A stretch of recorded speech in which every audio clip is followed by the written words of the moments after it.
For today's video mga pare, kung may panibagong YouTube channel na naman tayong i-review o i-feature, walang iba, kundi yung YouTube channel ng isa sa mga sikat o kilalang charity vlogger na si Idol Val Santos Matubang. So yung mga pare ko dito si Idol Val Santos Matubang, mayroon siya mahigit 1.5 million subscribers sa kanyang YouTube channel. At ginawa yung YouTube channel on July 5, 2016. Mayroon na siyang total video views na umabot sa 465,653,926. Dito sa video ito mga parikoy ay ating alamin kung magkano na nga ba ang kanyang estimated YouTube sahod. Disclaimer, lahat na makikita yung amount dito o yung mababanggit kong amount dito ay pawang estimated po lamang gamit ang Social Blade.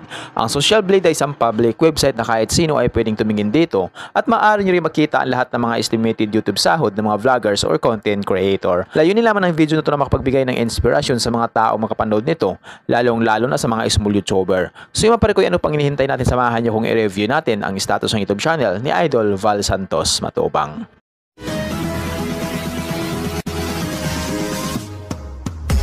So yun mga parikoy, dito naman tayo ngayon sa official YouTube channel ni Idol Val Santos Matubang dito sa Social Blade. So mayroon siyang 7,556 uploads na video at yung kanyang subscribers ay umabot na sa mahigit 1.5 million subscribers. So deserve ni Idol Val Santos Matubang na magkaroon siya ng million subscriber.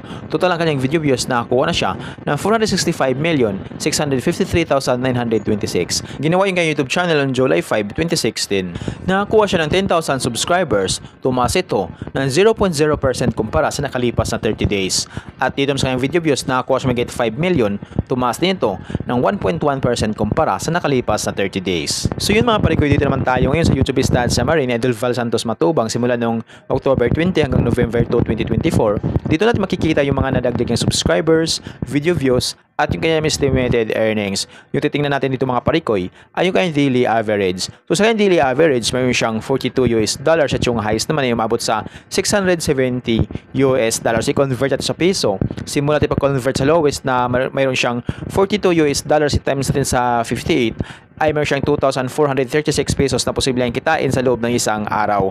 At kung mabot naman yung highest na mabot sa $670 times natin sa 58 ay mayroon siyang 38,860 pesos na posibleng kitain sa loob ng isang araw. So yun mga parikoy, dito naman tayo ngayon sa kanyang estimated monthly earnings. So disclaimer po lamang mga parikoy, ang video neto ay layunin lamang na makapagbigay ng inspirasyon sa mga tao makapanood nito, lalong-lalo na sa mga small YouTuber. Lahat na makikita yung amount dito o yung mababanggit kong amount dito ay pawang estimated po lamang gamit ang Social Blade.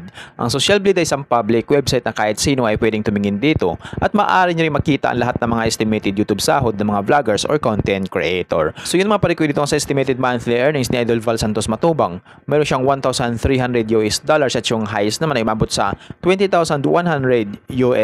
I-convert natin sa peso. Simula natin pag-convert sa lowest na mayroon siyang $1,300 i-times natin sa 58 ay meron siyang 75,400 pesos na posibleng kitain sa loob ng isang buwan.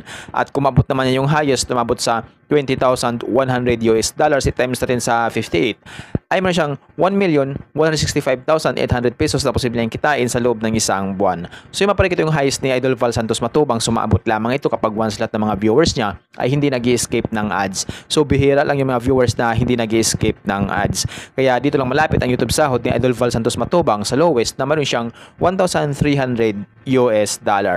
So yung $1,300 nakatumbas ng 75,400 pesos, so maaring doble lang ito or triple. So yan yung posibleng kitain ni Idol Val Santos Matubang sa kanyang YouTube channel sa loob ng isang buwan. Pero maaaring magbabago pa ito mga parikoy, depende sa dami ng views na makukuha ni Idol Val Santos Matubang. So dahil nga sahod ng mga vloggers or content creator, nakadepende sa dami ng views, hindi sa dami ng subscribers. At laking tulong din yung mga viewers na hindi nag-escape ng ads. So kapag once na hindi pa tayo nag-escape ng ads, medyo nilaki ang YouTube sahod ni Idol Val Santos Matubang. Kaya hanggat maaari, huwag po tayo mag-escape ng ads sa lahat ng mga Kalingap team. So mga parikoy, hanggang dito lang yung video natin. So kung mayroon kayong inidolong vlogger na gusto nyo malaman yung kanilang estimated YouTube sahod, paki-comment lamang sa comment section at gagawa natin ng itong klaseng ori ng video. At kung nagustuhan nyo ang video ng mga parikoy, huwag niyo pa sana kalimutan mag-like, share at mag-subscribe sa munting channel ito. Once again, this is Parikoy TV. Peace out.